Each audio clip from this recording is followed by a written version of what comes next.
a ver las otras dos conformaciones que son más comunes.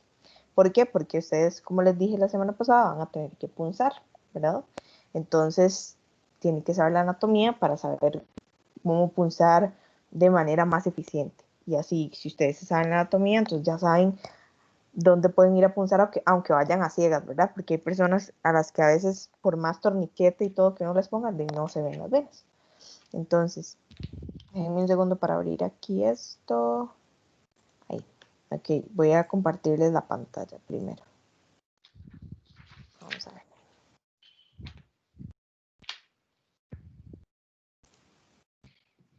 En un segundo nada más. Ok, ya. Ok, muchas gracias a María Fernanda Calderón que empezó a grabar, porque como ustedes ven, a mí siempre se me olvida. Listo. Ahí ven mi pantalla. Lo que tienen que ver es como un Paint abierto.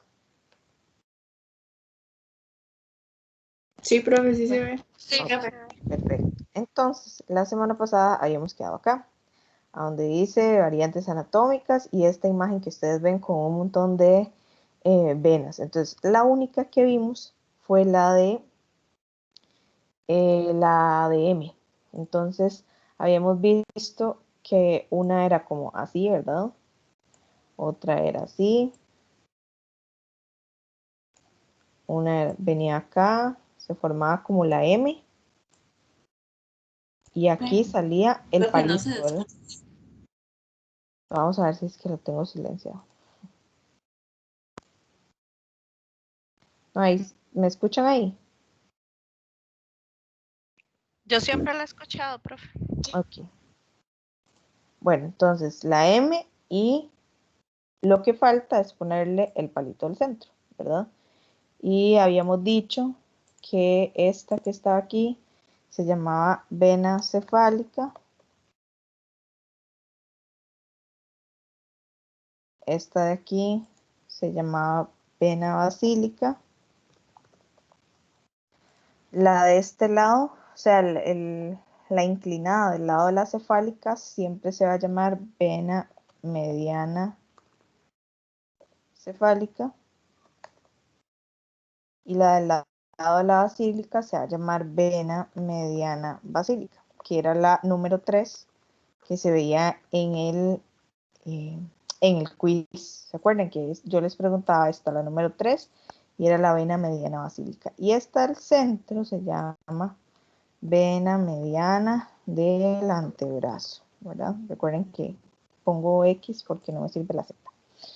Ahora sí, vamos a ver las otras dos conformaciones que nos faltaron de ver la semana pasada. Entonces, igual vamos a tener una cefálica y una basílica. Pero las que van a cambiar son las de adentro.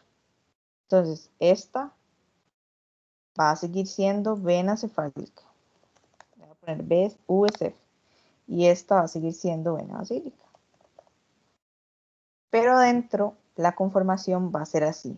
Hay una que va a salir de la vena cefálica y va a tocar a la vena, una de la vena basílica va a tocar a la vena cefálica. Así, en diagonal. Y esa, específicamente esa vena, se llama vena mediana del codo. Entonces, cuando yo les diga vena mediana del codo, es la que toca las dos, o sea, la cefálica y la basílica.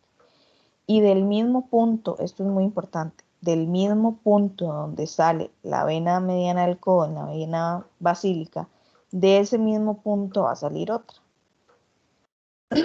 Que es, esa ya nosotros la conocemos, que es la vena, perdón, vena mediana del antebrazo. ¿Ven? Es la misma, solo que ahora sale así. Y la tercera conformación, igual tenemos una vena cefálica, una vena basílica, que le voy a poner USF, cefálica, vena basílica. Igual vamos a tener una que toca las dos, que se llama igual vena mediana del codo, vena mediana del codo, se llama igual. Y la única diferencia entre, pongámosle aquí que esta es la conformación A, que esta es la conformación B y que esta es la conformación C. Entonces, la única diferencia entre la conformación B y la conformación C es la siguiente. En la B, recuerden que la vena mediana del antebrazo sale del mismo punto de donde sale la vena mediana del codo en la vena basílica. Bueno, en este caso, la vena mediana del antebrazo también va a salir de la basílica, pero no del mismo punto en que sale la vena mediana del codo, sino que va a salir más abajo. Va a ser esto. Entonces, se sigue llamando igual, vena mediana del antebrazo, pero sale en un lugar distinto. Entonces, tienen que saberse las tres conformaciones más comunes que son estas, ¿verdad? La de la M, que ya la estudiamos, y las otras que son como una H con una diagonal aquí, ¿verdad? ¿Y cuál es la diferencia? Que la vena mediana del antebrazo en esta del centro sale del mismo punto y la vena mediana del antebrazo en la tercera opción sale más abajo. Es lo único que tienen que saberse, en realidad es muy fácil. Entonces, yo igual les pregunto muy probablemente con imágenes, entonces yo enumero las venas, digamos, y igual como salió en el quiz, les pregunto, ¿cómo se llama esta vena? Entonces ustedes me dicen, esta vena se llama tal, esta vena se llama tal. Como siempre les pongo en la nota, ustedes lo vieron en el quiz, que decía que todo teníamos que imaginárnoslos en posición anatómica. Entonces siempre el lado de la cefálica va a ser el radial y siempre el lado de la basílica va a ser el cubital, o mejor dicho, cefálico va a ser derecho, basílico siempre va a ser izquierdo. Porque estamos imaginando la persona en posición anatómica. Ahora sí, para que vean, ya vimos este dibujo, vamos a irnos otra vez a la presentación y vamos a ver este dibujo que tal vez es más bonito cuando uno lo dibuja en Paint porque se ve muy claro, pero en la vida real no se ve tan claro ni tan bonito como así. Entonces, vamos a ver esta imagen para que ustedes entiendan que esas conformaciones sí tienen sentido. Vamos a ver. Entonces, esta que está aquí, vamos a ver. Voy a dibujarlo con esta para que se vea mejor. Esta que ustedes ven aquí es la vena cefálica. ¿Ok? Esta de aquí es la vena basílica. Esta que une a las dos es la vena mediana del codo. Y del mismo punto donde sale la vena mediana del codo, sale una que viene para abajo. Ay, perdón. Sale una que viene aquí para abajo, que sería la vena mediana del antebrazo. ¿Ven? Entonces esta es la conformación en la que tanto la del codo como la del antebrazo salen del mismo punto de la basílica. Veamos esta del centro. Esta del centro viene, esta es la cefálica, esta es la basílica, esta que está aquí es la mediana del codo, MC, y vean que la mediana del antebrazo sale más abajo. Entonces esta es la conformación en la que las dos, codo y antebrazo, no salían del mismo punto de la basílica, sino de puntos diferentes. Y esta de aquí, esta sería la cefálica, esta es la basílica, esta es la mediana cefálica, esta es la mediana basílica, y esta es la mediana del antebrazo. Entonces esta es la conformación en M. Entonces vean que anatómicamente no se ve tan fácil porque obviamente tienen curvas, tienen curvaturas. ¿Por qué? Por los músculos, por la grasa, por las fascias, por un montón de cosas. Ellas no van rectas, ¿verdad? Como nosotros que dibujamos así, ¿verdad? Y no lo aprendemos así.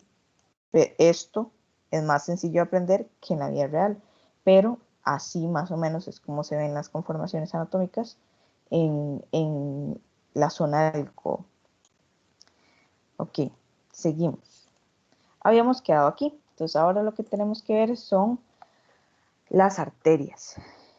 ¿Se acuerdan que la semana pasada yo les dije que nosotros íbamos a utilizar el concepto de vena como todo aquello que entraba al corazón? O sea, que iba de afuera hacia adentro, o sea, hacia el corazón. Y que era un sistema de baja presión, que en cambio las arterias eran un sistema de alta presión y son todo lo que sale del corazón. O sea, va del corazón hacia el resto del cuerpo. Que por eso estudiamos las venas desde la palma de la mano hasta el corazón. O sea, íbamos de distal hacia proximal. O sea, desde largo hacia el corazón. Las arterias es al revés, las vamos a estudiar desde el corazón hacia la palma de la mano, porque van contrarias, ¿verdad? Como ya salen del corazón, entonces tenemos que empezar desde arriba y no desde abajo. Sin embargo, nosotros no vamos a verlo desde arriba, o sea, no lo vamos a ver desde el corazón, sino que lo vamos a ver más o menos como desde el hombro, ¿sí? Las arterias desde el hombro, no vamos a meternos todavía con las arterias del corazón. Entonces, si ustedes ven aquí, las arterias en realidad es una sola, que viene aquí, es un tubo rojo grande, que a nivel del codo se divide en dos. Entonces la parte arterial es una parte más sencilla, es como más, es menos complicada que las venas. Entonces, este tubo que está aquí, resulta que ese tubo recibe dos nombres. Esta primera parte que yo les estoy señalando en la presentación, si ustedes ven, aquí hay una flechita con 3 puntitos y esos 3 puntitos indican que de los puntitos para arriba, esta zona se llama arteria axilar porque está cerca de la axila, entonces se llama arteria axilar. Y después de estos 3 puntitos, la arteria axilar sigue siendo la misma arteria axilar, pero cambia de nombre. Y el nombre que recibe es arteria braquial. Entonces, como ustedes han visto, el braquial es un nombre muy común. Por ejemplo, bíceps braquial, tríceps braquial, el músculo braquial. Hay un plexo nervioso que se llama el plexo braquial. Son muchas cosas que tienen ese nombre. Entonces, esta parte de la arteria se llama arteria braquial. Entonces, de aquí para arriba, arteria axilar, y de aquí para abajo, arteria braquial. Y ustedes se preguntarán, pero entonces, esta división, ¿dónde se hace? ¿Cómo sé yo a dónde deja de llamarse axilar o braquial? Bueno, los anatomistas, aquí hay un músculo cerca de acá que se llama músculo redondo. Ese músculo redondo nosotros no lo vamos a estudiar, pero resulta que ellos lo que hicieron, los anatomistas, fue que dijeron que a partir del borde inferior de ese músculo, la arteria iba a empezar a llamarse arteria braquial. Entonces, todo el pedazo de arteria que estuviera debajo de ese músculo se llamaba braquial y todo lo que estuviera por encima del borde inferior se llamaba axilar. Pero realmente eso es una connotación anatómica que si usted no va a ser cirujano no sirve de mucho, porque la verdad es el mismo tubo, solo que con diferentes nombres. Entonces, para arriba axilar, para abajo braquial. Seguimos aquí con la braquial y vamos a llegar a este punto, al punto del codo. Entonces, en el codo, esa arteria braquial se va a dividir en dos.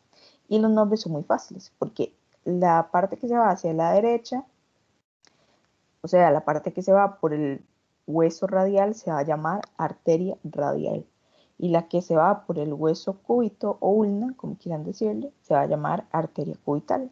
Entonces, por eso es muy sencillo, porque el nombre de la arteria depende del lugar, digamos, del hueso por el que recurre, por así decirlo.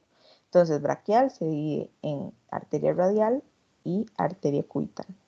Pero lo más importante de esta imagen son estas que ustedes ven aquí. Voy a copiar esta imagen en Paint para que la estudiemos mejor. Y vean a lo que me refiero. Ok, nosotros tenemos aquí el brazo, ¿verdad? Entonces nosotros sabemos que nuestra arteria radial es esta, ¿verdad? Arteria radial AR.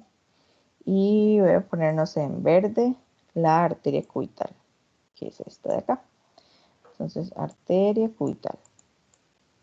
Ahora sí, resulta que existen unas arterias que se llaman arterias recurrentes. ¿Por qué se llaman arterias recurrentes? Porque Eso es lo que hacen, recurrir. Entonces, de la arteria radial salen, si ustedes ven de aquí, sale por aquí una arteria pequeñita que va y drena de nuevo en la arteria braquial. Bueno, irriga arteria braquial. Esta se llama arteria recurrente radial o arteria radial recurrente, ¿sí? Y de la cubital salen dos, una que hace esto y recurre aquí, y otra que hace esto por aquí y recurre para aquí arriba. Estas se llaman arterias recurrentes cubitales. ¿Y por qué son importantes? Vean que las arterias recurrentes pasan por los lados del codo. Si ustedes se tocan el codo, si ustedes llegan aquí y se tocan el codo, a los lados ustedes van a tener como dos pelotitas. Esas pelotitas se llaman cóndilos o epicóndilos. Son parte del húmero. El húmero tiene dos pelotitas aquí. Entonces, por debajo de esas pelotitas pasan estas arterias recurrentes.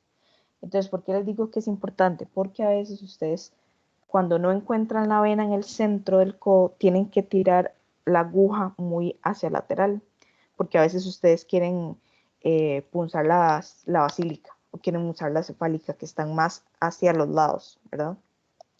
¿Qué es lo que pasa? Que si yo tengo aquí la arteria cefálica, aquí tengo la arteria, la vena cefálica, aquí tengo la vena basílica, muy probablemente las arterias recurrentes van a pasar por aquí, por los lados. Entonces, si ustedes llegan y punzan la cefálica, puede ser que si se van muy hacia el lado, puncen una arteria recurrente.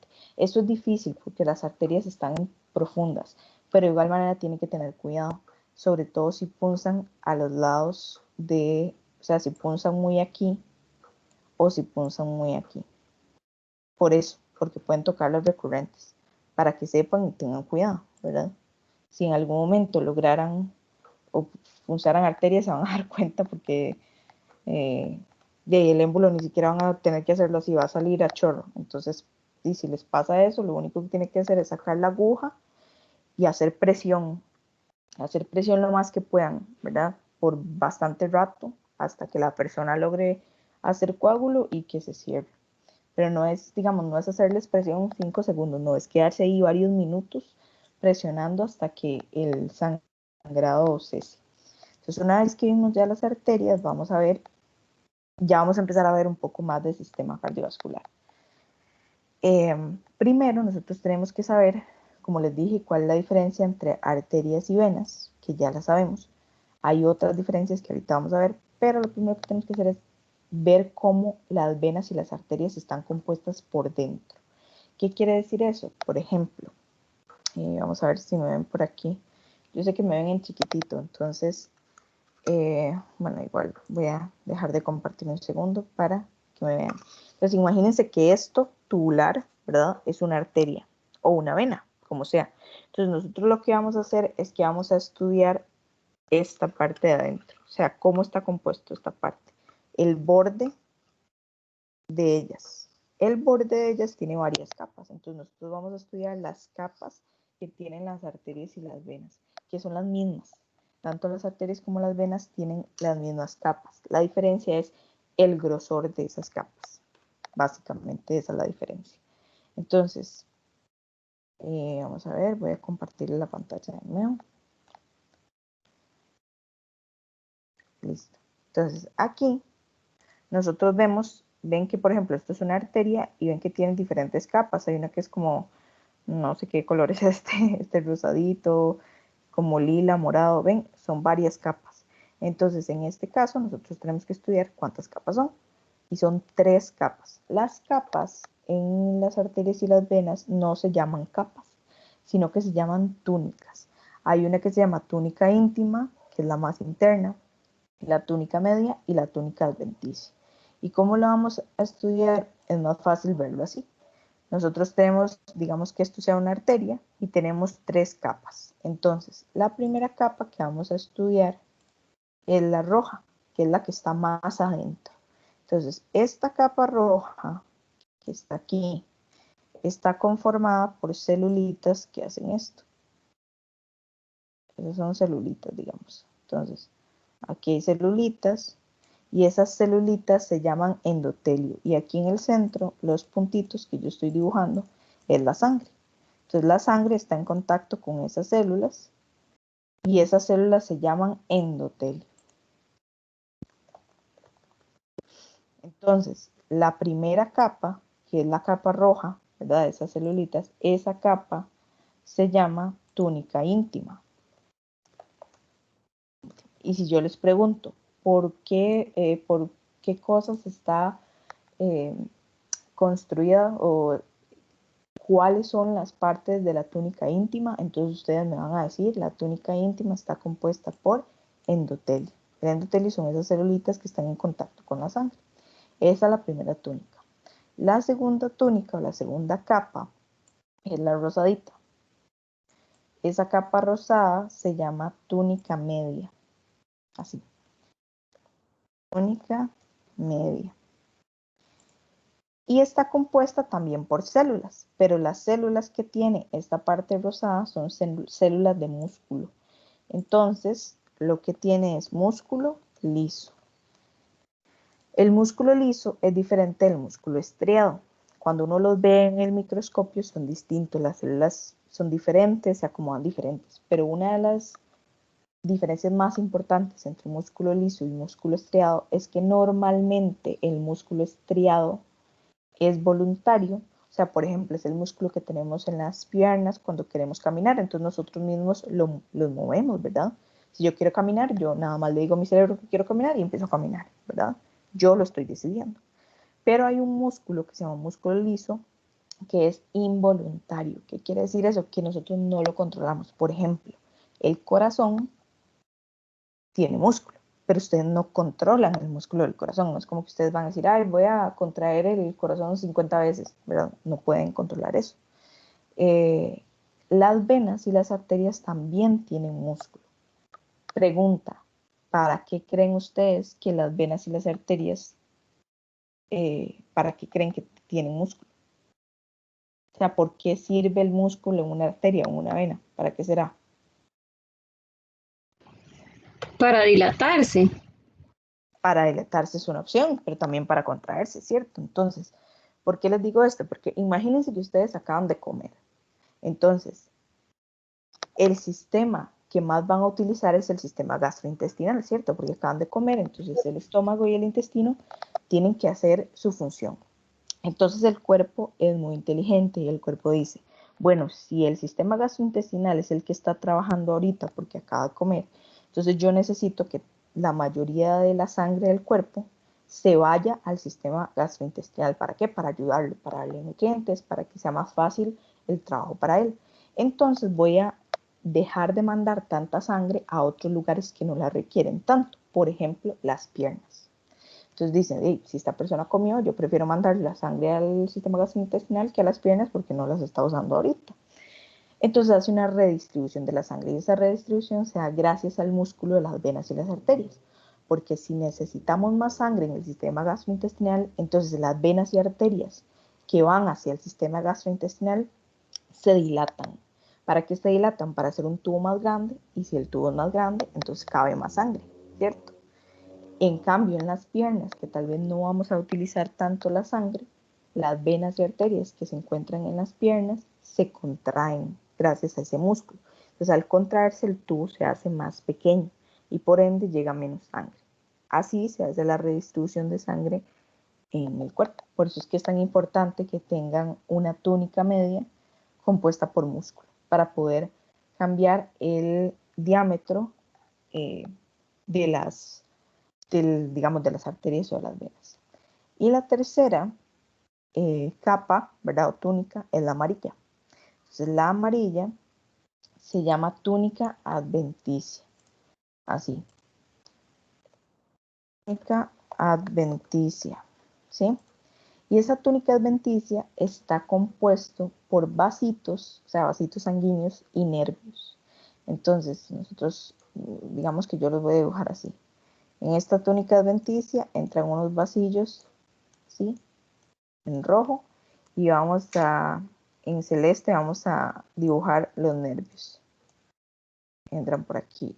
Entonces, Ustedes dirán, si se supone que todo esto es una arteria, o sea, es un vaso sanguíneo, ¿por qué a un vaso sanguíneo le entran vasitos sanguíneos pequeñitos? ¿Por qué será? ¿A alguien se le ocurre por qué vasitos sanguíneos pequeñitos le llegan a un vaso grande?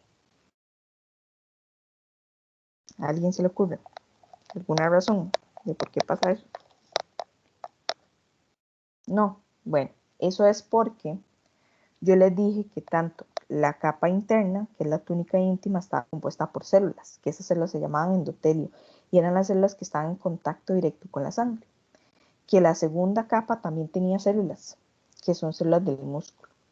Y la tercera capa, entonces, tiene vasitos sanguíneos y nervios, porque todas las células de nuestro cuerpo tienen que nutrirse. Y la forma en que ellas se nutren es que la sangre llegue y les dé nutrientes, o que les dé oxígeno, cosas así. Entonces, todas estas células, incluidas las del endotelio, incluidas las del músculo, necesitan nutrientes. ¿Y quién se los viene a dejar? Estos vasos sanguíneos chiquititos que llegan a la túnica adventicia. Entonces, ellos cruzan aquí, por ejemplo, en rojo. Entonces, ellos cruzan aquí y llegan hasta las otras capas para darles nutrientes. Básicamente eso es lo que hacen.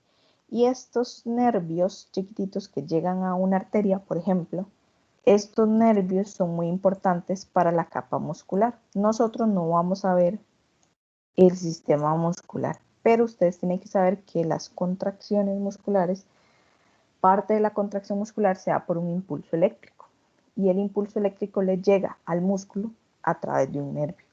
Esto se llama unión neuromuscular.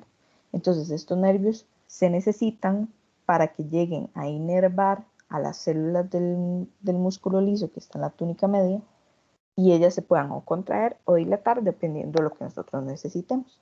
Por eso es que es tan importante que la túnica adventicia tenga nervios y vasos sanguíneos. Los nervios también se pueden llamar vasa nervorum, así. A los nervios esos también se les llama vasa nervorum, así. Y a los vasitos sanguíneos también se les llama vasa vasorum. Esos son nombres como para que ustedes sepan que existen, pero obviamente yo no les voy a preguntar eso. Con solo que me digan que la túnica adventicia tiene nervios y vasos sanguíneos, para mí es suficiente. Entonces, tienen que saberse las tres túnicas y cuál es la composición de cada una de esas túnicas. Ahora, esto puede ser una vena, puede ser una arteria, o sea, las dos tienen la misma cantidad de túnicas y tienen la misma composición. ¿Cuál es la única diferencia? Que normalmente las arterias tienen una túnica media más grande que las venas, porque las arterias necesitan, como son más fuertes, como son un sistema de alta presión, necesitan un músculo más como prominente. Entonces, esta capa rosadita suele ser más grande, más gruesa en las arterias que en las venas, pero todo lo demás es igual. Hay otra diferencia entre venas y arterias. Imaginémonos que esto es una vena. Resulta que aquí adentro la vena tiene unas válvulas que hacen así. Esta es una válvula, esta es otra, y se tocan. Esta es otra válvula y esta es otra válvula. ¿Ven? Entonces, la sangre, cuando va por aquí, ¿verdad? La sangre entra, cuando la sangre quiere subir, entonces estas dos válvulas se abren, ¿verdad? Y dejan que la sangre pase. Entonces la sangre pasa y llega aquí. Entonces estas válvulas se vuelven a cerrar. Perdón, estas válvulas se vuelven a cerrar y entonces la sangre quedó aquí adentro y ya no se puede volver para atrás. Entonces, si esta sangre quiere pasar a este lado, entonces igual abrimos estas dos válvulas, la sangre pasa acá, toda la sangre pasa por aquí y las válvulas se vuelven a cerrar. Se cierra aquí y entonces ya esta sangre no se puede volver para este compartimento. ¿Y por qué pasa eso en las venas? ¿Se acuerdan que yo les dije que las venas van de afuera hacia adentro? O sea, van hacia el corazón. Entonces imagínense que ustedes están de pie y que ustedes obviamente tienen sangre en los pies. Entonces, esa sangre de los pies se va a querer devolver hacia el corazón. Si ustedes están de pie o incluso sentados, esa sangre va a tener que luchar contra la gravedad, porque la gravedad siempre nos va a hacer hacia abajo.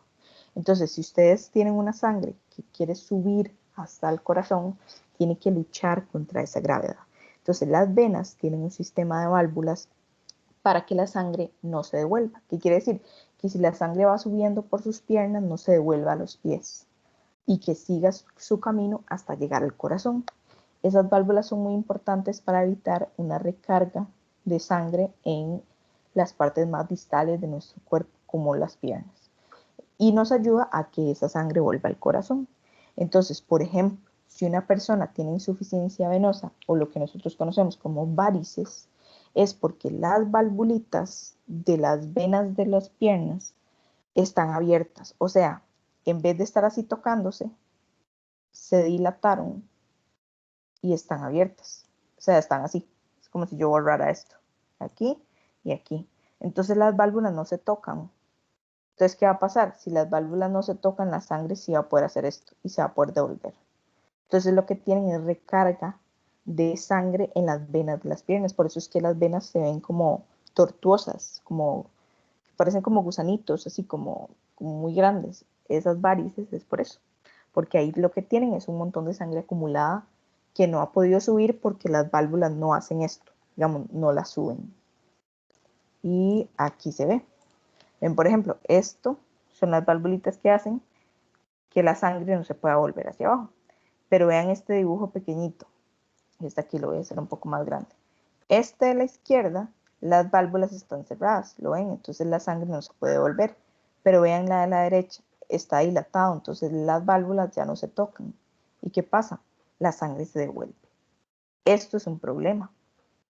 Y esto es lo que genera insuficiencia venosa, que en este caso se vería como varices. Ahora sí, entonces si ustedes quisieran decir, Pregunta. sí, dígame. Sí, dígame. En ese caso, por eso se da las úlceras, ¿verdad? Porque la sangre no vuelve. No, es que las úlceras hay diferentes tipos de úlceras. Hay úlcera venosa y hay úlcera arterial. Entonces, las úlceras venosas sí pueden darse por insuficiencia venosa, pero normalmente el recargo que tiene una persona con una úlcera venosa probablemente viene de un recargo del corazón. O sea, que el corazón está mal, entonces, por ende, hay algo que se llama retorno venoso. El retorno venoso está mal, ¿verdad? Pero no necesariamente una persona que tenga varices va a estar predispuesta a úlceras, eso no. O sea, que una úlcera sea venosa no implica que sea porque la persona tenga varices. Las úlceras se pueden dar por otras razones. Ok, entonces, una vez que ya vimos venas y arterias, ¿verdad? Las diferencias entre ellas, ahora vamos a ver cómo es que una vena y una arteria se conectan. ¿Por qué es importante? Bueno, al inicio en la clase de la semana pasada yo les había preguntado que para ustedes cuál era la diferencia entre venas y arterias. Y algunos me dijeron que una diferencia era que las arterias siempre llevan oxígeno y que las venas no llevan oxígeno. Entonces yo les dije que eso no siempre es cierto y que por ello no íbamos a poder utilizar esa definición porque no se cumplía el 100% de las veces.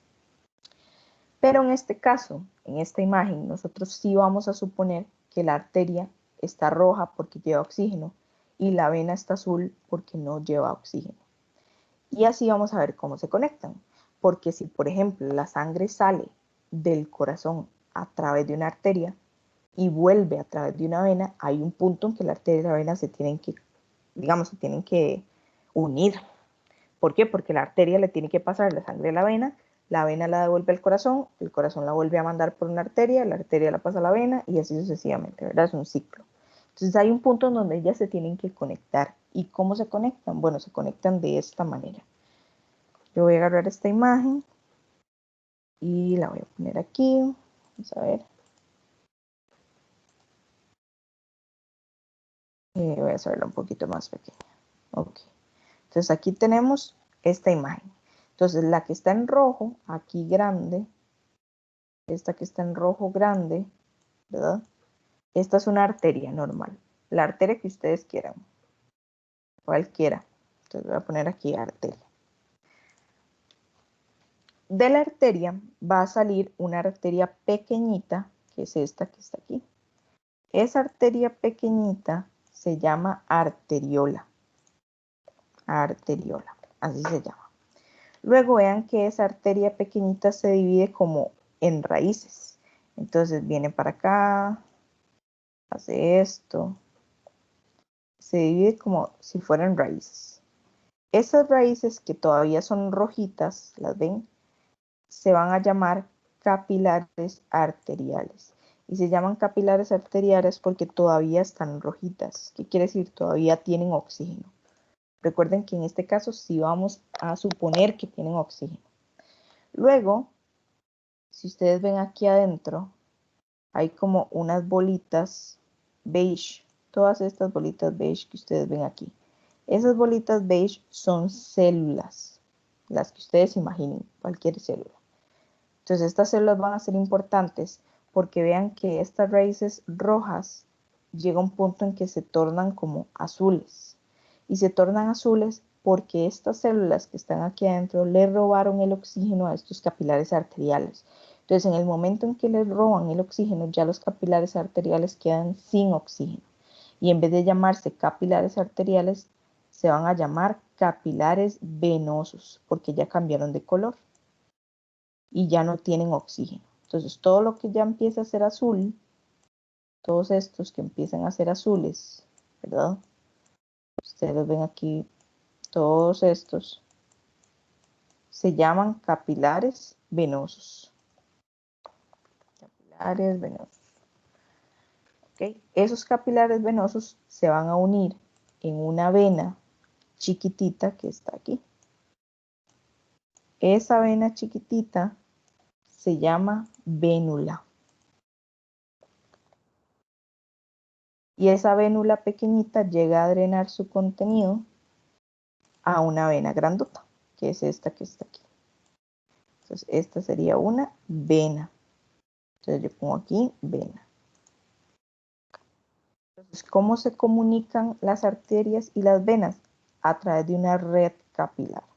Entonces, la sangre viene, vamos a ver, pongámoslo en amarillo. La sangre viene por una arteria, viene y pasa por una arteriola. La arteriola se divide en capilares arteriales. Los capilares arteriales se topan con un montón de células que hacen que pierda el oxígeno, entonces ahora se convierten en capilares venosos.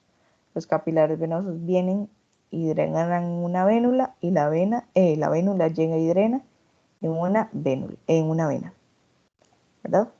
Entonces, vamos a ver, denme un segundo acá. Mejor lo hago para este lado. Entonces, si nosotros tenemos el corazón aquí, ¿verdad? Entonces el corazón manda la sangre por la arteria. La arteria pasa a una arteriola, de la arteriola pasa a los capilares, de los capilares pasa a una vénula, y de la vénula pasa a una vena, y de la vena se devuelve hacia el corazón. Y ese es el ciclo de la sangre, de arterias a venas. Ahora, una vez que vimos cómo se comunican las arterias y las venas, ahora sí vamos a empezar a ver cómo es que el corazón está formado. Entonces, esa imagen que ustedes ven aquí es de un corazón. Y yo sé que se ve un poco extraño, es difícil. El corazón, verlo anatómicamente como realmente es complicado estudiarlo de esta manera. Ven que son un montón de tubos, un montón de válvulas que no se entienden mucho. Entonces nosotros lo vamos a estudiar primero en Paint. Y luego nos vamos a devolver a esta imagen para entenderla. Entonces lo primero que vamos a hacer es dibujar el corazón. Pero nuestro corazón no va a ser como ese, sino que va a ser un rectángulo. Entonces nuestro corazón va a ser algo como así. Algo así va a ser nuestro corazón. ¿Sí? ¿Alguien sabe? O sea, como pregunta, ¿alguien sabe cuántas cámaras tiene el corazón? Son 4, profe. 4, exacto, muy bien. Tiene 4 cámaras. Entonces vamos a dibujar esas 4 cámaras. Entonces yo voy a dividir el corazón así, ¿verdad? Y lo voy a dividir acá. Así. Ese es nuestro corazón. Vean que las cámaras no son del mismo tamaño. Hay dos cámaras más pequeñas y dos cámaras más grandes. Entonces, lo primero que vamos a hacer es ponerle nombre a esas cámaras. Esta cámara que está aquí arriba, recuerden que todo va a ser en posición anatómica. ¿Qué quiere decir en posición anatómica? Que a este lado va a ser derecho y este lado va a ser izquierdo. Siempre, ¿verdad?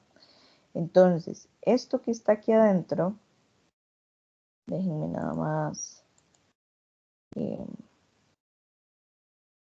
hacer la letra un poco más pequeñita. Ok.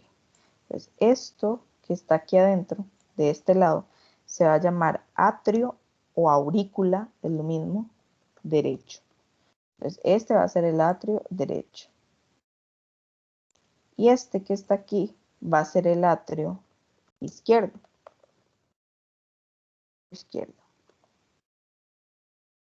O aurícula.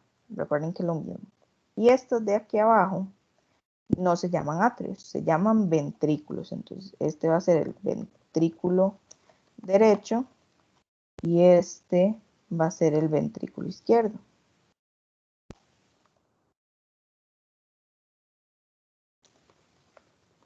Okay. Entonces, una vez que sabemos cómo se llaman las cámaras, ahora tenemos que saber cómo se comunican las cámaras. Resulta que las cámaras solo tienen una forma de comunicarse. Por ejemplo, los atrios solo se pueden comunicar con los ventrículos. O sea, por ejemplo, un atrio no se puede comunicar con otro atrio y un ventrículo no se puede comunicar con otro ventrículo. Solo puede haber una comunicación entre un atrio y un ventrículo. Pero esa comunicación además tiene que ser del mismo lado, que quiere decir que el atrio derecho con la única cámara que se puede comunicar es con el ventrículo derecho, o sea, el ventrículo del mismo lado. No puede ser, por ejemplo, que el atrio derecho se comunique con el ventrículo izquierdo. Eso no está bien. Y el atrio izquierdo solo se puede comunicar con el ventrículo izquierdo. Entonces, para comunicarlos existen puertas en el corazón. Las puertas en el corazón se llaman válvulas. Entonces, aquí nosotros vamos a borrar un pedacito para saber que atrio derecho y ventrículo derecho tienen una puerta que los comunica y que el atrio izquierdo y el ventrículo izquierdo también tienen esa puerta. Las puertas tienen nombres diferentes. Por ejemplo, esta puerta que está aquí, que yo la voy a dibujar así, esa puerta que comunica el atrio derecho con el ventrículo derecho se llama válvula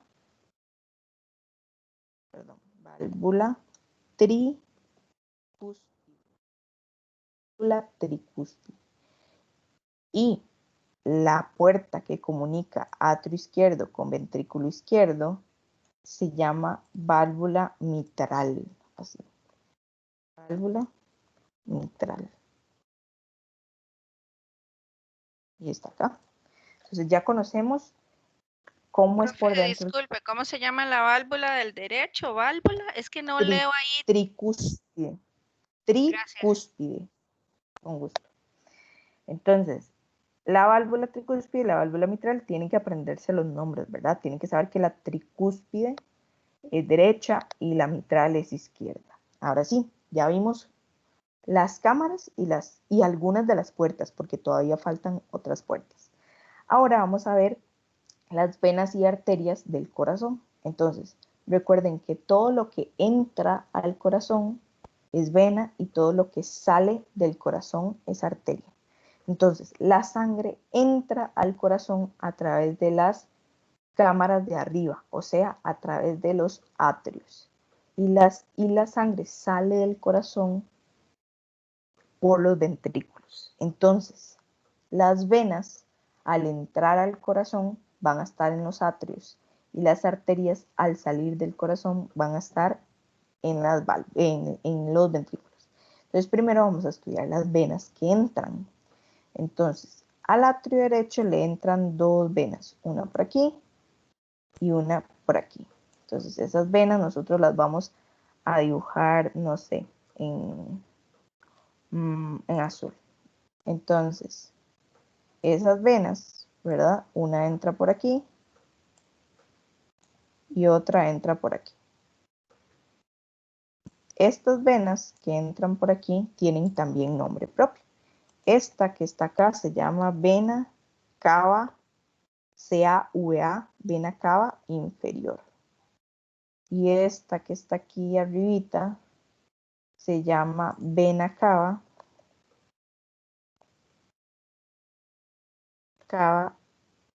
superior. Vena cava superior. Ahorita les explico qué hacen esas venas. Pero primero vamos a ver las venas que entran al otro lado, o sea, al atrio izquierdo. En el atrio izquierdo entran 4 venas. Una que está por aquí, otra por aquí, una por aquí y otra por aquí. Entonces, esas venas, vamos a dibujarlas por aquí. Hay 2 venas aquí. Y 2 venas por acá. Son puros tubos. Entonces, las venas que están acá arriba, les vamos a llamar venas pulmonares derechas. Y estas que están de este lado, estas 2 que están de este lado, se llaman venas pulmonares izquierdas.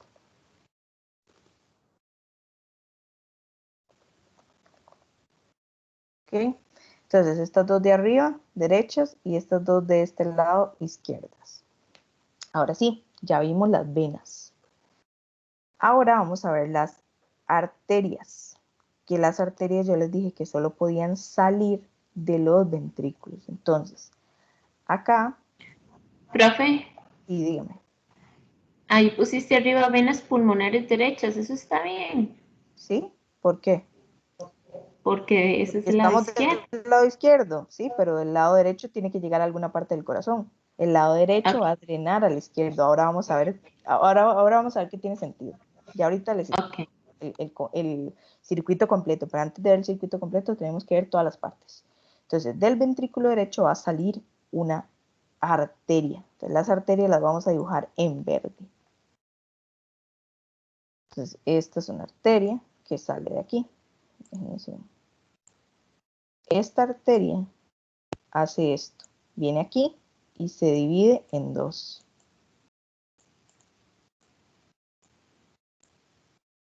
Hace esto. ¿Ok? Entonces, esta arteria que está aquí en el centro se va a llamar tronco pulmonar.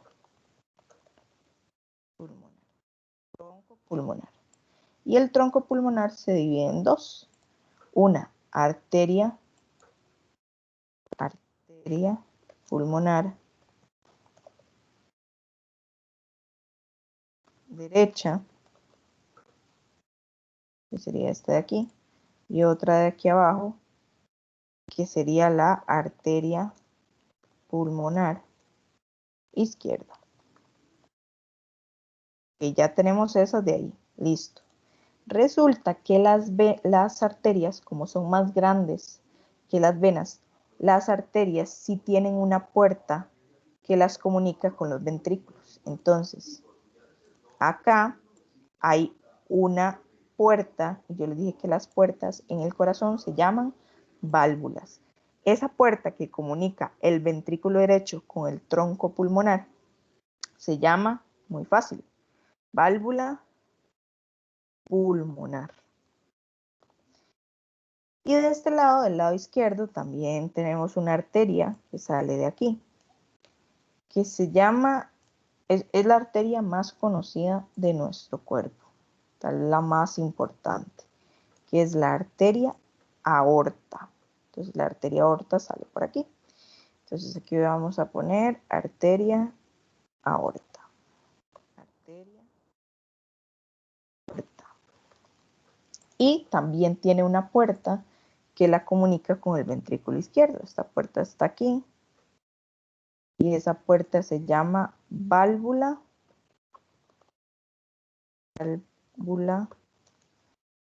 y lo voy a poner en mayúscula, aórtica. ¿Por qué se los pongo en mayúscula? Porque a veces les pregunto, ¿cómo se llama la válvula que comunica el ventrículo izquierdo con la arteria aorta? Y me ponen esto, se los voy a poner en mayúscula porque vean que se lo estoy diciendo desde ahora porque se los pongo malos si me ponen eso. Me ponen válvula aorta. La válvula aorta no existe. Existe la arteria aorta. La válvula que comunica la arteria aorta con el ventrículo izquierdo se llama válvula aórtica. ¿Ok? Si me ponen válvula aorta, de una vez los digo, lo tienen malo. Porque muchos me llegan a alegar y es por eso, porque el nombre está incorrecto. Entonces, válvula aórtica. Ahora sí, ya vimos, este es el corazón. Vamos a ver cómo funciona este corazón, porque es todo un circuito. Entonces, lo primero que vamos a hacer es que necesitamos que le llegue sangre al corazón para ver cómo funciona. Entonces, la sangre, recuerden que entra al corazón gracias a las venas. Entonces, ¿qué va a pasar? Bueno, toda la sangre de nuestro cuerpo tiene que volver al corazón. Entonces, la parte de abajo, o sea, las piernas, el abdomen, parte del tórax, toda esa sangre se va a recoger de abajo y va a llegar a drenar a una sola vena, que se llama la vena cava inferior. Entonces, la vena cava inferior recoge toda la sangre de la parte de abajo de nuestro cuerpo. O sea, del corazón para abajo, toda la sangre que hay del corazón para abajo viene a través o vuelve al corazón a través de la vena cava inferior. En cambio, toda la sangre que ya nosotros usamos y que viene completamente desoxigenada, porque ya todas las células del cuerpo le quitaron el oxígeno. Entonces, toda esta parte de arriba, por ejemplo, toda la sangre de la cabeza que ya se usó, toda la sangre de los miembros superiores que ya se usó, se devuelve al corazón a través de una vena, que es la vena cava superior.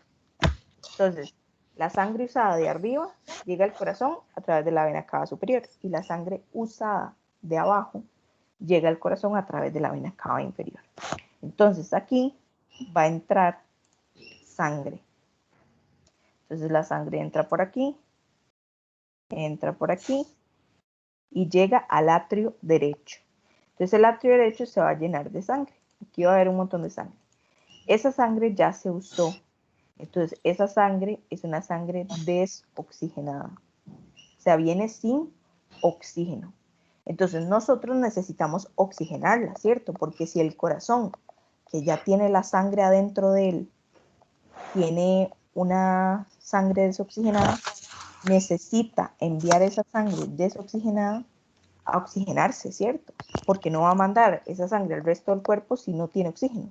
¿De qué le sirve al resto del cuerpo una sangre sin oxígeno? No sirve. Pero ¿quién oxigena la sangre? ¿El corazón o los pulmones? ¿Quién la oxigena?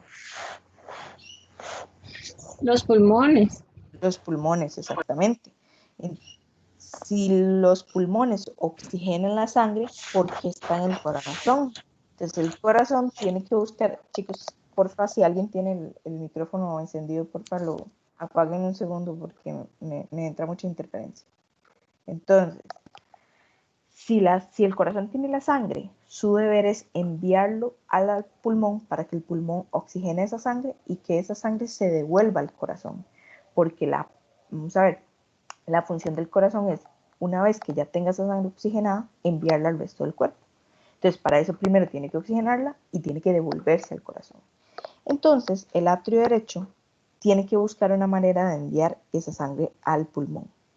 ¿A cuál cámara es la única cámara a la que el atrio puede enviar la sangre? ¿A cuál cámara del corazón? Solo hay una posibilidad. Al Al ventrículo ventrículo derecho. derecho. Al ventrículo derecho. Entonces, ¿qué puerta se tiene que abrir para que la sangre pase? La La válvula, cúspide. ¿Qué se tiene la que abrir? válvula ventricular. No, ¿cómo se llama? Ajá, Tricúspide, sí. la tricúspide. Exacto. Entonces, esta válvula tricúspide se tiene que abrir. Entonces, nosotros la abrimos. Voy a borrar esto como para que vean. Y entonces la sangre va a pasar acá, al ventrículo derecho. Ahora, el ventrículo derecho la va a mandar al pulmón. ¿Y cómo lo va a hacer? Bueno, el ventrículo derecho solo puede sacar la sangre por un lado, que sería por abriendo la válvula pulmonar. y haciendo que la sangre pase al tronco pulmonar. ¿Y por qué nos sirve esto? Porque resulta que aquí, vamos a ver, voy a poner aquí esto. Resulta que aquí está el pulmón derecho. Un segundo.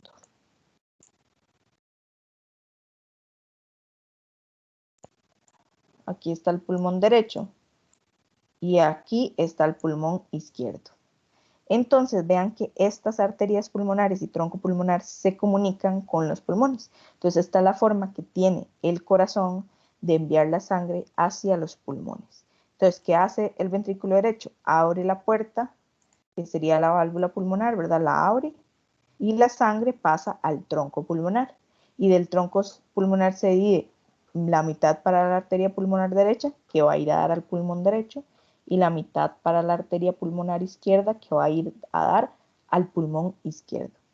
Ahora bien, esta sangre que está en el ventrículo derecho y que pasa hacia el tronco pulmonar y a las arterias pulmonares, ¿está oxigenada o desoxigenada? ¿Cómo está esa sangre? Desoxigenada, porque no ha pasado Desoxigenada. por el pulmón. Exacto. Entonces, las arterias pulmonares llevan sangre desoxigenada u oxigenada. Desoxigenada. Desoxigenada. Entonces, ustedes pueden decir y asegurar que todas las arterias del cuerpo llevan sangre oxigenada.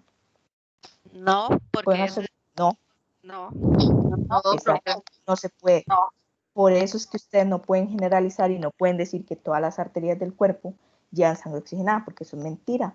Porque ya ustedes saben que las arterias pulmonares probablemente son las arterias que llevan la sangre más desoxigenada de todo el cuerpo.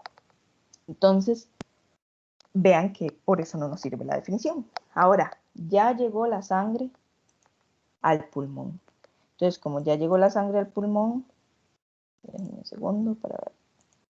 Ya la sangre está en el pulmón, aquí. Y ya la sangre se oxigenó. Entonces, ahora esta sangre tiene que devolverse al corazón. ¿Cómo se devuelve la sangre al corazón? ¿A través de venas o a través de arterias? Por las venas pulmonares.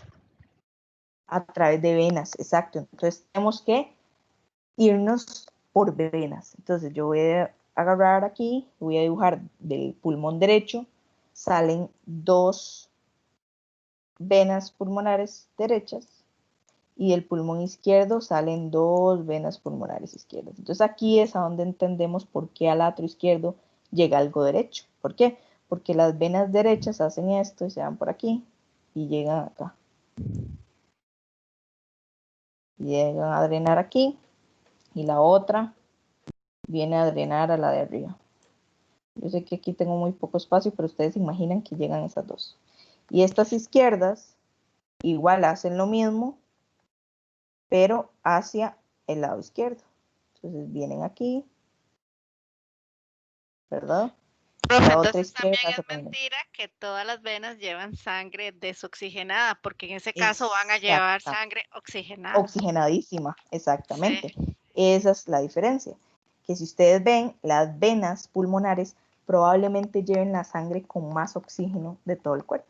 Entonces tampoco está bien decir que todas las venas son desoxigenadas, porque eso no es cierto. Existen 4 venas que llevan mucho oxígeno. Y hay otras venas del cuerpo que también llevan sangre mixta, porque hay algo que se llaman shunts arteriovenosos, que nosotros no lo vamos a ver, pero es cuando las arterias y las venas cruzan sangre, entonces esa sangre es como una sangre mixta y no tiene la misma cantidad de oxígeno que una arteria o que una vena solitas. Entonces, por eso es que la definición no nos sirve decir venas desoxígeno, arterias oxígeno, eso no nos sirve. Entonces, una vez que sabemos que ya volvió la sangre al corazón, ¿verdad? Volvió al atrio izquierdo. Aquí está en el atrio izquierdo. Entonces, la sangre que llega al atrio izquierdo ya es una sangre oxigenada, ya tiene mucho oxígeno. Entonces, ahora el corazón sí ya puede mandar esa sangre al resto del cuerpo porque ya se oxigenó. Entonces, ¿cuál es la única cámara a la que puede ir esa sangre desde el atrio izquierdo? ¿Cuál es la única cámara que puede tener esa sangre? El ventrículo izquierdo. El ventrículo izquierdo. Entonces nosotros Para hacer eso necesitamos que la puerta que comunica a atrio y ventrículo izquierdo se abra, que sería la válvula mitral. Entonces la válvula mitral se abre y la sangre pasa al atrio izquierdo. Y del atrio izquierdo la vamos a mandar al resto del cuerpo gracias a que sacamos esa sangre a través de la arteria aorta. Y para pasar la sangre del ventrículo izquierdo a la arteria aorta, nosotros lo que hacemos es abrir la puerta que se llama válvula aórtica y entonces la sangre pasa para acá hacia la arteria aorta y la arteria aorta se encarga de distribuirla a todo el cuerpo. Porque la arteria aorta tiene algo que se llama callado aórtico, hay una aorta torácica, una aorta abdominal, que va dejando la sangre por todo el cuerpo. Entonces así funciona el corazón. Repaso. Las venas cavas inferior y superior recogen la sangre desoxigenada de todo el cuerpo. Esa sangre llega al atrio derecho. El atrio derecho, a través de la válvula tricúspide, pasa la sangre hacia el ventrículo derecho. El ventrículo derecho, gracias a que se abre la válvula pulmonar, pasa la sangre al tronco pulmonar y el tronco pulmonar la pasa a las arterias pulmonares derecha e izquierda para que vayan al pulmón a oxigenarse. Una vez que ya se oxigenó en el pulmón la sangre, se devuelve al corazón gracias a las venas pulmonares izquierdas y derechas que van a llevar la sangre de nuevo al corazón, específicamente al atrio izquierdo. Cuando llegan al atrio izquierdo, el atrio izquierdo pasa la sangre al ventrículo izquierdo gracias a que se abre la válvula mitral. El ventrículo izquierdo recibe toda esa sangre ya oxigenada y se la pasa a la aorta gracias a que se abre la válvula aórtica. Y así es como funciona el corazón. Entonces, ahora vamos a ver la imagen anatómica del corazón. Sí, dígame. Y cuando hay eso que le llaman un soplo al corazón, ¿qué es lo que pasa? ¿Qué es lo que pasa? Ok, vamos a ver. Nuestra sangre viaja de forma laminar. ¿Qué quieren decir? Ustedes conocen perfectamente los eritrocitos, ¿verdad? Entonces, los eritrocitos viajan en láminas. ¿Qué quiere decir? Ustedes imagínense un tubo, ¿verdad? El tubo de la arteria o la vena. Entonces, hay una lámina compuesta de eritrocitos por arriba y una lámina por debajo. Entonces, vamos a ver si me ven a mí aquí. Más fácil. Vamos a ver, listo. Entonces, viene una lámina aquí y viene una lámina aquí de eritrocitos y aquí hay otra lámina y así sucesivamente. Entonces, ellos viajan laminarmente, o sea, viajan así. Ellos no chocan entre ellos. Entonces, eso produce que el flujo de sangre de nosotros no tenga sonido, porque es tan laminar que van tan ordenaditos que no pegan en ninguna parte, mientras que van nadando en el tubo. Entonces, el flujo de sangre no debería escucharse. Cuando nosotros escuchamos un soplo, lo que estamos escuchando es el flujo de sangre. Y para que escuchemos el flujo de sangre es porque ese flujo de sangre ya no va tan ordenadito, sino que va todo desacomodado. O que va ordenado, pero llegó un punto y chocó con algo. Entonces, cuando choca el flujo de sangre con algo, se escucha. Eso es un soplo. Es escuchar el flujo de sangre que no deberíamos de escuchar. Entonces, por ejemplo, si nosotros nos vamos al dibujo, ¿verdad? Imagínense que aquí está, bueno, ya sabemos que aquí está la válvula mitral, ¿verdad? Es la que comunica el atrio izquierdo con el ventrículo izquierdo. Entonces, la sangre, imagínense que está en el atrio izquierdo y que quiere pasar al ventrículo izquierdo. Entonces, ¿quién se tiene que abrir? La válvula mitral. Pero resulta que la válvula mitral, por ejemplo, cuando nosotros envejecemos, puede llenarse de calcio. El calcio llega y se deposita en la válvula mitral. Entonces es como si tuviéramos una puerta que le suenan las bisagras, porque ya está muy, no sé, o porque está arrumbrada, o porque en este caso la válvula se calcificó. Entonces se hace dura esa válvula. Entonces cuando la válvula se abre, ¿verdad? A veces se abre menos de lo normal. Entonces el huequito, por así decirlo, la puerta por donde la sangre pasaba, ahora es una puerta más pequeña o es una puerta muy calcificada o muy dura. Entonces, cuando la sangre pasa del atrio al ventrículo, Si nosotros escuchamos con el estetoscopio en el corazón, vamos a escuchar el flujo. O sea, se va a escuchar así. Eso no deberíamos escucharlo. ¿Qué es lo que estamos escuchando? Que esos eritrocitos que están pasando del atrio izquierdo al ventrículo izquierdo encontraron algo con lo que chocaron. O sea, encontraron una válvula muy calcificada o un huequito más pequeño, entonces suena diferente, porque ellos no están acostumbrados a pasar por un lugar tan pequeño o tan calcificado. Entonces, eso es un soplo. Es escuchar literal el flujo de la sangre que no deberíamos de escuchar normalmente. Si ustedes ven, bueno, es que, digamos, cuando estábamos en presencial, yo les llevaba mi estetoscopio para que ustedes escucharan lo que era un soplo y lo que era normal, porque casi siempre me tocaba que en algún curso siempre alguien tenía un soplo. Entonces yo les preguntaba que si alguna persona tenía un soplo y les pedía permiso para que los demás lo escucharan. Entonces normalmente ustedes el corazón lo escuchan así. Tuc, tuc, tuc, tuc, tuc, tuc. No es lo mismo escuchar. ¿Ven? Es diferente. Entonces el soplo se escucha así. El corazón normal se escucha así. ¿Ven? Es diferente.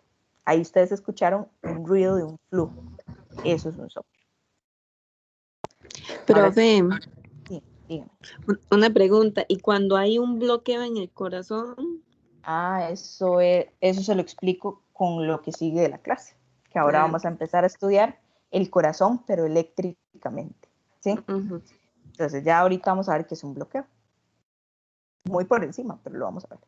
Entonces ya terminamos esta parte del corazón. Ahora vamos a ver este corazón que está aquí. Vamos a ver aquí. Sí, dígame. Con eso, digamos, de los soplos, es que mi papá tiene uno, pero a mí me explicaron o me habían comentado que, digamos, todas las personas tenemos uno, pero unos más que otros, digamos. Todos tenemos como una pequeña deficiencia en el corazón, ya es como genético, no sé. No. Nosotros no tenemos por qué tener soplos. Si nuestro corazón es anatómicamente normal, no tiene por qué escucharse absolutamente nada, solo los ruidos normales del corazón, que son los, digamos, esos que yo les digo como tuc, tuc, tuc, tuc. Esos ruidos son normales, pero no tiene por qué haber soplo. Sí, dígame. ¿Y a qué se debe, digamos, de que una persona tenga soplo? Porque, bueno, yo tengo un niño y cuando mi bebé nació, él nació con soplo y eso fue lo que me explicaron los doctores cuando él nació. Entonces, ¿a qué se debe, digamos, eso? Es que, como les explico, existen muchos tipos de soplos, muchos. O sea, hay soplos sistólicos, hay soplos diastólicos, que vamos a ver luego que son diastólico y sistólico. Hay soplos que se dan por lo que yo les dije, que es porque las válvulas están muy calcificadas o son muy pequeñas o así, pero hay soplos que también existen, sobre todo en niños, con algo que se llaman comunicaciones. Comunicaciones son, yo les dije que, por ejemplo, el atrio derecho y el ventrículo derecho solo se pueden comunicar entre ellos, ¿verdad? Y que el izquierdo con el izquierdo. O sea, nunca puede haber una comunicación entre atrio izquierdo y atrio derecho.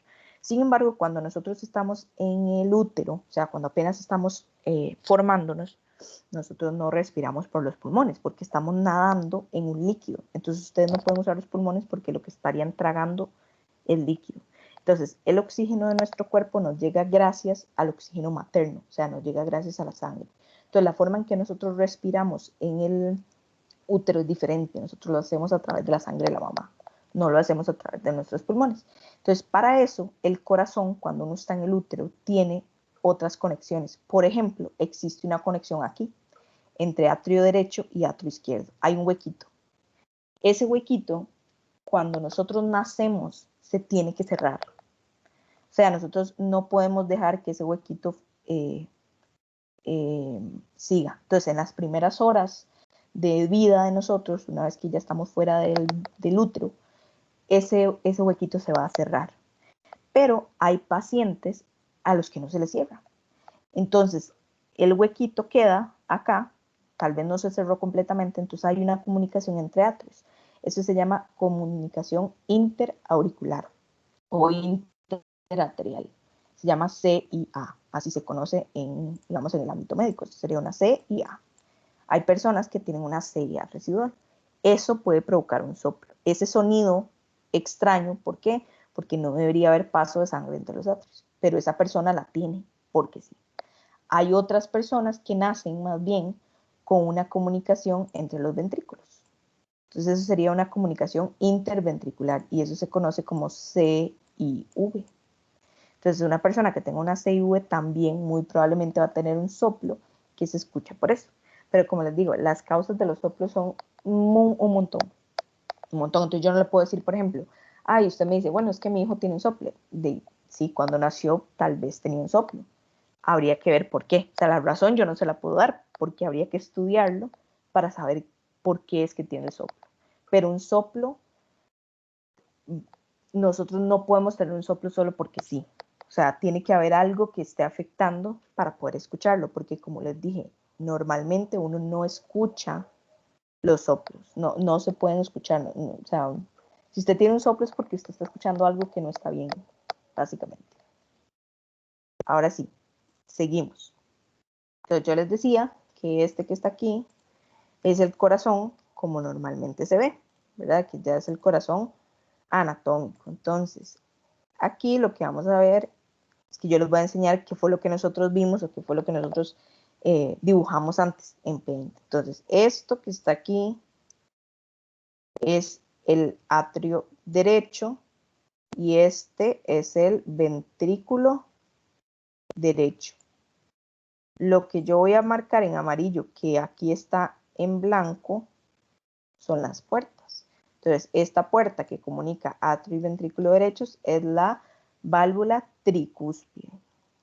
Luego tenemos de este lado el atrio izquierdo con el ventrículo izquierdo, que es el que está aquí.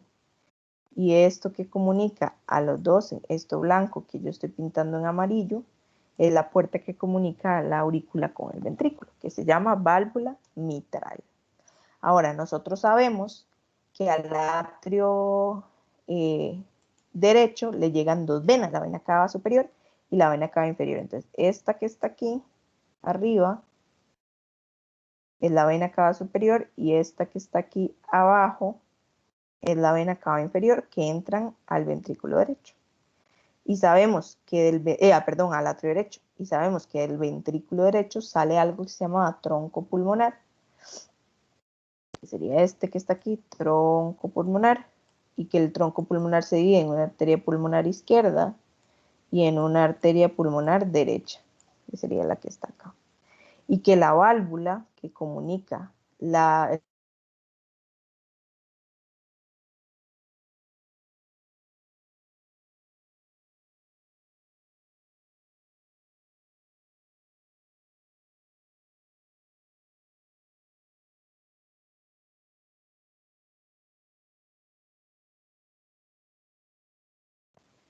tres venas, 4 venas. Esas 4 venas van a venir al atrio izquierdo. Y del ventrículo izquierdo sale la aorta. ¿Y la aorta cuál es? Esta que está aquí. Y hace esto y ya se va para acá. Esta es la aorta. Y esta válvula que está aquí, yo estoy pintando en amarillo, es la válvula aórtica. Entonces ven que verla así es un poco más complicado, pero uno ya cuando entiende el corazón, digamos como lo dibujamos antes, ya puede venir a este corazón y entenderlo. Y saber qué se está conectando con cada cosa. Ahora sí, seguimos. Vamos a cerrar esta ya. Y vamos a abrir esta. Entonces ya vimos el corazón, este que está aquí. Y ahora vamos a ver la parte eléctrica del corazón. Entonces, resulta que ustedes saben que el corazón se tiene que contraer, ¿cierto? Eso lo sabemos todos. El corazón tiene que latir. Entonces, para latir tiene que contraerse. Pero resulta que para contraerse necesita electricidad. Gracias a que hay electricidad, recuerden que el corazón es un músculo. Entonces, todos los músculos de nuestro cuerpo necesitan electricidad para poder contraerse. Además de otras cosas, pero entre ellas eso es lo que más necesitan, la electricidad. Resulta que el corazón tiene una característica muy importante él es capaz de producir electricidad solito. Es como si él tuviera plantas eléctricas dentro de él. Entonces, las células del corazón, no todas las células del corazón son capaces de producir electricidad solitos, pero hay unas células que sí. Y las células que sí son capaces de generar electricidad por sí solas se llaman células marcapaso. Entonces, si a ustedes en algún momento les preguntan, ¿ustedes tienen un marcapaso? Ustedes van a decir que sí. ¿Por qué? Porque las células marcapaso del corazón son su marcapaso. Y literal se llama marcapaso porque le marcan el paso al corazón o le dicen cuántas veces tiene que contraerse. Entonces, esas células que se llaman células marcapaso solo existen en 3 puntos del corazón. Entonces, yo voy a dibujar esos 3 puntos del corazón para que ustedes vean dónde es que están. Entonces, la primera planta eléctrica del corazón, por así decirlo, está acá, en el atrio derecho. Esta es la primera planta del corazón. La segunda planta del corazón está aquí, justo en el medio de las 4 cámaras. Aquí, más o menos. Y la tercera planta del corazón está aquí. Aquí está. Y esta planta del corazón, además, hace esto. Tiene como 2 raíces, una para cada lado. Entonces, ya les dije, estas plantas del corazón son acúmulos de células capaces de producir un impulso cardíaco, capaces de producir electricidad ellas solas. Entonces, son acúmulos de células marcapaso. Así se llaman las células que pertenecen a esas plantas. Entonces, resulta que cada una de esas plantas tiene un nombre. Aquí lo vamos a ver. Nada más denme un segundo. Ok. Vamos a ver. No, entonces nos vamos a ir por aquí. Entonces, esta primera, que está en el atrio derecho, ¿la ven? Esta primera tiene un nombre específico. Y el nombre de esa planta se llama así: nodo sinusal, NS. Entonces, NS, voy a ponerlo por aquí, NS es igual a nodo sinusal.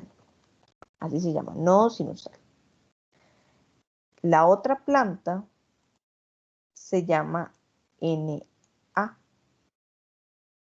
NA significa nodo atrioventricular. NA significa nodo atrioventricular. ¿Y por qué se llama atrioventricular? Porque vean que está entre los atrios y los ventriculares. Está como en el punto en donde se comunican las 4 cámaras. Este que está aquí, el que es como cuadradito, le vamos a poner HH. ¿Por qué? Porque HH significa haz de is. HH. Recuerden que a mí no me sirve la Z, entonces voy a poner X. Haz de is. Así se llama, haz de is. Y ese haz de is, ven que tiene estas ramitas. Esas ramitas les vamos a poner FP. ¿Profe? Sí. Entonces, digamos, cuando uno ve un corazón latir, uno ve que late como arriba y después abajo. Yo no sé, es como que un poquito, el movimiento es como retardado, por así decirlo. El movimiento es un poquitito retardado, pero realmente él se contrae todo. Pero ahora vamos a ver por qué el movimiento es un poquito retardado. Ahora vamos a ver por qué. Entonces, FP, que son estas ramitas, esta también se llama FP, solo que es del otro lado, ¿verdad? FP, ¿por qué se llama FP? Porque se llama fibras. FP es igual a fibras de Purkinje. Así, Purkinje. De Purkinje. Entonces, tenemos las 3 partes, ¿verdad? Las fibras de Purkinje pertenecen a las DEIS. Entonces, tenemos nodo sinusal, el nodo atrioventricular y el haz de is. Resulta que esas plantas eléctricas, o sea, esas células marcapaso, las células marcapaso del nodo sinusal, generan energía y generan impulsos eléctricos, pero a una velocidad diferente de las células marcapaso que pertenecen al nodo atrioventricular y las que pertenecen a las DEIS. Entonces, ¿cuál es la diferencia? Bueno, resulta que las del nodo sinusal, o sea, las células marcapaso del nodo sinusal, tiran 60 impulsos por minuto. O sea, ellas cada minuto tiran 60 impulsos eléctricos. En cambio, las del nodo atrioventricular aproximadamente tiran 40 impulsos por minuto. Y las de las DIs aproximadamente tiran unos 20 impulsos por minuto. Entonces, ¿cómo hace el corazón para no volverse loco? O sea, el corazón tiene unas que tiran a 60, unas que tiran a 40 y unas que tiran a 20. Entonces, el corazón tiene que tomar una decisión y decir, bueno, ¿a quién le hago caso? Entonces, ¿a quién le voy a hacer caso? Le voy a hacer caso al que tire más impulsos por minuto. Entonces, la planta eléctrica que lleva el liderazgo en el corazón es el nodo sinusal. ¿Por qué? Porque el nodo sinusal es el que tira más impulsos por minuto, tira 60. Entonces, por eso es que nuestra frecuencia cardíaca anda de 60 para arriba normalmente.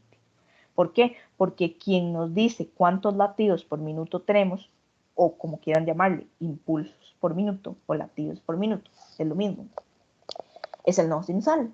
Y el nodo sinusal tira aproximadamente a 60. Por eso es que nosotros siempre andamos de 60 para arriba la frecuencia cardíaca. Ahora, hay excepciones. Por ejemplo, un atleta de élite, ¿verdad? No es como que ustedes van a correr 3 veces por semana. No, o sea, atletas de élite, o sea, gente que realmente su vida es el deporte. Esas personas normalmente tienen una bradicardia fisiológica, que quiere decir que tienen una frecuencia cardíaca más baja de lo normal, pero eso es algo para protección del corazón y eso es algo que el mismo cuerpo hace en los deportistas y eso es normal. Por eso si alguien les llega con una frecuencia cardíaca muy baja, pregunten primero si son atletas, porque si son atletas es probable que esa frecuencia cardíaca sea normal. Pero si ustedes no son atletas, tener una frecuencia cardíaca en 50 no es normal, ¿verdad? O tener una frecuencia cardíaca en 45 no es normal. Entonces, para que sepamos de dónde es que viene que nuestra frecuencia sea más o menos de 60 para arriba del nodo sinusal. Ahora, ¿qué pasa si el nodo sinusal se daña? El que toma el mando va a ser el siguiente nodo o la siguiente planta eléctrica con mayor cantidad de impulsos por minuto. Entonces, en ese caso, quien tomaría las riendas sería el nodo atrioventricular. Lo que pasa es que ya tener una frecuencia de 40 es una frecuencia muy baja. Entonces, en esos casos es cuando se tiene que operar a los pacientes y ponerles marcapasos artificiales. ¿Por qué? Porque nuestros marcapasos naturales se dañaron. Si el nodo sinusal no me sirve, que es mi marcapaso natural, y toma el mando el nodo atrioventricular, voy a tener una frecuencia cardíaca muy baja. Entonces, en esas personas, lo que tenemos que hacer es ponerles el marcapaso artificial. ¿Qué es el marcapaso artificial? Es un alambrito que se les mete en el corazón a los pacientes y ese alambre hace la función de los nodos.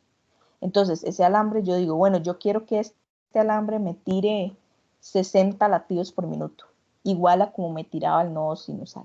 Entonces, yo con una maquinita, mientras le estoy poniendo el marcapaso a la persona, puedo calcular cuántos impulsos quiero que tire ese alambre por minuto. Entonces, ese alambre hace el mismo trabajo que hacía el nodo sinusal o que hacía el nodo atrioventricular. Entonces, eso es un marcapaso artificial. Es literal poner una planta eléctrica externa en el corazón de la persona porque las plantas eléctricas del corazón ya no funcionan. Profe, Sí. y eso en este caso, Dígame. digamos que la persona tiene una presión arterial, sí, baja. Pero una presión arterial baja puede ser por otras cosas, puede ser, por ejemplo, por hipovolemia o por cosas así. Ok, no, pero en este caso, que es por lo del nodo sinusal, que se daña, es por la presión arterial baja. ¿Qué pasa con las personas No, que tienen pero no es presión arterial, es frecuencia cardíaca. La frecuencia cardíaca Ajá. baja. ¿Qué pasa con las personas que tienen una frecuencia cardíaca alta? Una frecuencia cardíaca alta puede verse a muchas cosas. O sea, puede verse a cambios en el corazón, a insuficiencia cardíaca, puede verse a medicamentos, puede verse a alguien que se tomó algo y era tóxico, puede ser por muchas cosas. O sea, no necesariamente por los nodos. La Ok. frecuencia cardíaca, es que la frecuencia cardíaca está limitada por otras cosas, no solo por los nodos. Entonces, decirle, digamos, porque una persona tiene una frecuencia cardíaca alta, yo no le puedo dar una causa específica porque hay muchísimas causas, no solo los nodos, sino más bien otras cosas, ¿no? Los nodos normalmente, si fallan a la baja. ¿Qué quiere decir? O sea, que le va a dar a usted una frecuencia cardíaca baja. Pero si usted tiene una frecuencia cardíaca alta, el problema muy probablemente no sean los nodos. El problema no van a ser las plantas eléctricas, van a ser otras cosas del corazón. Profe, ¿cuántos años más o menos dura la batería del marcapaso? Toda la vida debería durar. Bueno, no, usted se refiere a marcapaso artificial. Exacto. Depende, hay muchos tipos de marcapasos, depende del tipo de marcapasos que pongan. Siempre cuando se pone el marcapaso, ahí dice cuál es la vida útil del marcapaso. Hay gente que dura 10 años con uno, pero eso va a depender del fabricante. Entonces, sí, yo sé que mi abuelita tiene uno y le dura muchos años, pero creo exacto, que ya se lo sí, tienen todo que depende de qué cambiar. usar. Siempre hay que Profe, cambiar. de hecho, ¿Sí? perdón, de hecho, bueno, mi abuelito murió hace poco y él le han puesto un marcapaso, ¿verdad? De hecho, ya en los últimos, cuando él estaba muriendo, decían que él solamente vivía porque el marcapaso le estaba funcionando. Le está Pero funcionando. pero que en cualquier momento ya, si el marcapaso dejaba de funcionar, ya le iba a dejar de vivir. Y cuando él murió, él, bueno, digamos, se quedó como sin carne. Entonces, cuando yo lo mudé, con latidos. quedó como con el cosito ahí y se le veía, era como un circulito. Se quedó con latidos, probablemente por un ratito. Y exacto, eso es lo que uno le siente, ¿verdad? Como el aparatito que les ponen. A veces se siente. Ajá, Pero sí, de hecho a él se le notaba, se le veía como un relieve y se le veía como, era como circular, digamos, sí, lo parece que como tenía. una monedita, como Ajá, sí. Como una galleta, creo yo, porque yo le veo a mi abuela como más grande. Más salido. Sí. Eso depende mucho también de la anatomía de la persona, ¿verdad? Que tanta grasita tenga a donde se lo pusieron. Entonces hay algunos que se les ven más abultados que otros. Sí, Pero es que bueno, la vamos a abuela terminar. tiene 99 años, qué grasa Sí, claro. puede. Exacto. Pero bueno, vamos a terminar una parte muy importante que es la del electrocardiograma para verlo, porque ya la otra semana tenemos examen y quiero que eso le salga. Entonces vamos a apurarnos porque nos quedan como 10 minutos para ver eso. Entonces, si ustedes ven, este es el electrocardiograma. Eso es lo que uno ve cuando hace un electro y les ponen a ustedes los chuponcitos en el tórax y les miden la parte eléctrica del corazón. Entonces, un electrocardiograma es medir la función eléctrica del corazón. Básicamente lo que vamos a ver es la actividad eléctrica de los nodos. Entonces, ¿qué tenemos que saber antes de entender el electrocardiograma? Que lo vamos a ver muy por encima. Vamos a ir al dibujo, ¿ok? Si el nodo sinusal es el que lleva el impulso eléctrico, ¿verdad? Entonces el impulso eléctrico se genera aquí, en el atrio derecho. Es la primera parte donde se genera el impulso eléctrico. ¿Se acuerdan que nosotros en clases anteriores habíamos visto que existían unas cosas que se llamaban uniones en hendidura o uniones gap, ¿verdad? Las uniones en hendidura nos permitían pasar sustancias de una célula a otra, como en el hígado, que nos servía para pasar la bilis de una célula a otra. Pero también yo les dije que en el corazón las uniones en gap no servían para que la electricidad pasara de una célula a otra en el corazón y así todas las células tuvieran electricidad y todas se pudieran contraer. Entonces, como el impulso eléctrico se genera aquí en el atrio derecho, porque es donde está el nodo sinusal, entonces el impulso eléctrico hace como esto. Como si fuera una bomba que explota, ¿verdad? Entonces ese impulso eléctrico va a pasar a todo el corazón. Entonces los primeros lugares a los que llega la electricidad son a los atrios, porque es donde está más cerca, o sea, están más cerca del nodo sinusal. Imagínense como si aquí donde dice nodo sinusal fuese una bomba. Si la bomba explota, los primeros que van a recibir el golpe son los atrios y luego los ventrículos, porque va bajando por acá, ¿sí? El impulso eléctrico. Entonces, los primeros que reciben el impulso eléctrico son los atrios. Cuando una cavidad del corazón recibe por primera vez la electricidad, se dice que la cámara se despolariza. ¿Ok? Despolarizar es recibir la electricidad. Entonces, ¿quiénes se despolarizan primero, los atrios o los ventrículos? ¿quiénes se despolarizan primero? Los atrios. Los atrios, ¿verdad? Se despolariza al recibir la electricidad, pero esa electricidad no se va a quedar para toda la vida en los atrios. Digamos, ustedes, por ejemplo, si la bomba explota, vamos a ver, la propulsión que lleva la bomba va a llegar primero a los lugares más cercanos, pero esa propulsión no se va a quedar en los lugares cercanos, sino que se va a expandir. Entonces, esa electricidad no se va a quedar para siempre en los atrios, sino que va a pasar a los ventrículos. Entonces, cuando una cámara del corazón pierde la electricidad, o sea, que la electricidad se va a otro lado y esa cámara ya la perdió, eso se llama que la cámara se repolariza. Entonces, ahí es pierde, repolariza sería repolariza. Pierde la electricidad. Pierde la electricidad. Entonces, lo primero que pasa en el corazón es que los atrios se despolarizan. ¿Por qué? Porque los atrios son los que reciben la electricidad primero. Una vez que ya recibieron la electricidad, o sea, se despolarizaron, se van a repolarizar los atrios. ¿Por qué? Porque van a perder la electricidad para que la electricidad pase a otro lado, que sería a los ventrículos. Entonces, si los ventrículos reciben esa electricidad, los ventrículos se despolarizan. Y en el momento en que la pierden, se repolarizan. Entonces, básicamente, el corazón se despolarizan los atrios, se repolarizan los atrios, se despolarizan los ventrículos y se repolarizan los ventrículos. Eso es lo que pasa. O dicho en otras palabras, los atrios reciben la electricidad, los atrios pierden la electricidad, los ventrículos reciben la electricidad, los ventrículos pierden la electricidad. Así pasa. Entonces, lo que nosotros vemos en este electrocardiograma es eso, despolarización y repolarización. Entonces, lo que vamos a estudiar son estas que están aquí. Esta en anaranjado, que se llama onda P. Esto en morado, que todo junto se llama complejo QRS. Y esto en verde, que se llama onda T, de tarro, ¿verdad? Entonces, yo me voy a ir por aquí. Y voy a... vamos a ver, es que no me va a dejar este. Ok, entonces yo voy a copiar esto por aquí, ¿sí? Entonces, la onda P, que es esta que está aquí, la onda P, que es esta que está aquí, ¿verdad? Esa onda P lo que dice es que los atrios se despolarizan. Entonces, cuando nosotros vemos una onda P, lo que está pasando es que los atrios están recibiendo la electricidad. Entonces, la onda P, ¿qué significa? Despolarización de atrios. Esto es importante porque yo se los puedo preguntar en el examen.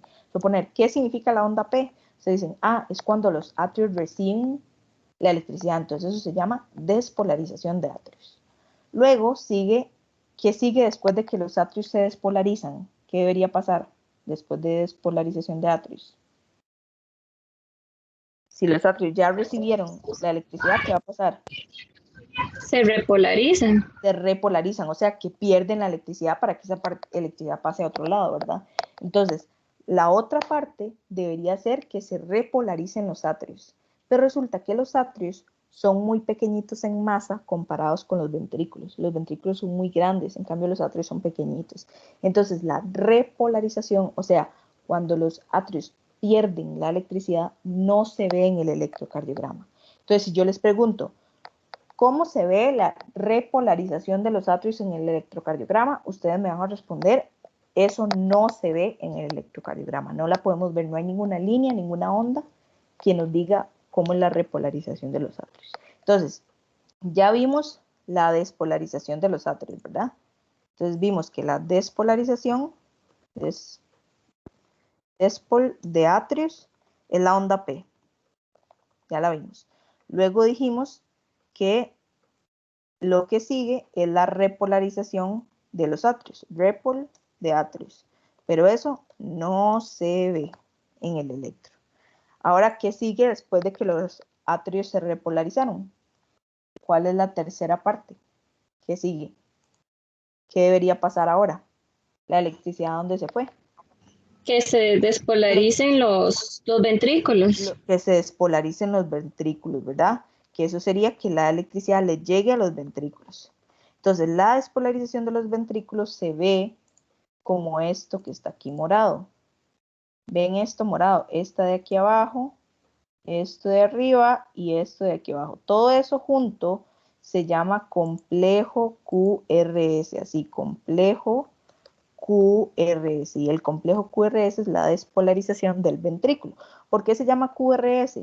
Porque este puntito que está aquí, esta muesca que está aquí, se llama Q, este pico de arriba se llama R y este de abajo se llama S. Entonces todo junto, el complejo QRS es la despolarización del ventrículo.